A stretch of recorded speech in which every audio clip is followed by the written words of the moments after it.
Fifth Ward was very much a political hotbed, a very cohesive community where you could get a block of votes and it would follow you to run for political office. So Barbara ended up growing up in a middle class, upper middle class African-American community, her father being a minister. She's very respected and taught to have a clear respect for the rule of law and religion. She was a very intelligent person, a scholar in every measure of the way, very knowledgeable in areas of law, and had excellent people skills. And no one could doubt her intellect. Nobody could have doubted the way she was able to articulate issues and really command issues. She sharpened her tools while she was a member of the Texas State Senate, but those tools were pretty sharp for Barbara Jordan when she was in high school in Houston. She went to Phyllis Wheatley, and same as I, she was ahead of me, but she was same Barbara Jordan, very serious, very concerned, very stern, and no frills type thing. She used to do at the assemblies, they would always have her speaking because she was so eloquent. The one thing I liked about her is that she worked across the lines to get things done. It didn't matter which party you were in, it was the idea she had and what she wanted to accomplish. She was doing what men do and what white folks did at a time when she was black and a woman, and black and being a woman wasn't an accepted place of power. I can recall becoming a state senator, and one of the first persons I sought out for advice was Barbara Jordan. She made it very clear that, you know, the job I have here in Austin is not to, not just me, but persons who are legislators. The job that we have here is not for self-fulfillment, but to make certain we serve the people.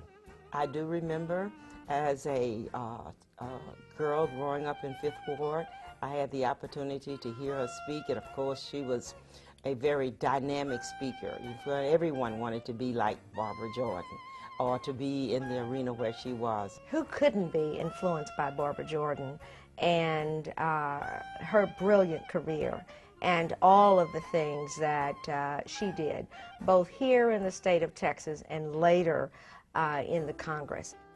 While serving in the state Senate, Barbara Jordan convinced the legislature to repeal the Texas law requiring segregated burials in cemeteries as well as other segregation laws. Jordan was able to win approval for the state's first Fair Employment Practices Act, which made it unlawful for employers or labor unions to discriminate against employees on the basis of race, color, gender, or creed.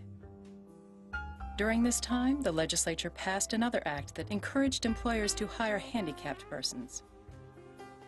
Jordan was responsible for legislation that increased the minimum wage in Texas to $1.25 an hour and passed legislation to increase teacher retirement benefits. To me, she was truly a forerunner and a groundbreaker, not only for African-American women, but for women, period, in politics in Texas. Being the first female and only female in that body, she had to learn how to operate in an environment where people didn't know her, probably didn't fully appreciate her, and she did it very well. In 1972, Barbara Jordan was elected to the U.S. Congress, representing the 18th Congressional District, which is northeast Houston. She worked hard on civil rights issues and soon rose to national prominence by serving on the Judicial Committee's impeachment hearings of President Richard Nixon during the historic Watergate investigation. Barbara Jordan was just a phenomenal legislator, and I can remember from the time that I was 10 years old watching her during the Nixon hearings and thinking, wow, what a voice, what an intellectual person. That's someone that I would like to be like, and such an ethical person as well. For me, the most defining moments with Barbara Jordan was as I watched her and her performance during the Watergate hearings. Earlier today, we heard the preamble to the Constitution of the United States. We the people. It's a very eloquent beginning. But when that document was completed, I was not included in that we the people. Clearly her ability to make her point, to orate. I mean, a tremendous, booming, godlike voice, and a keen intellectual appreciation for the Constitution, and an ability that very few people have. to take very complex subjects and make them understandable by common people. May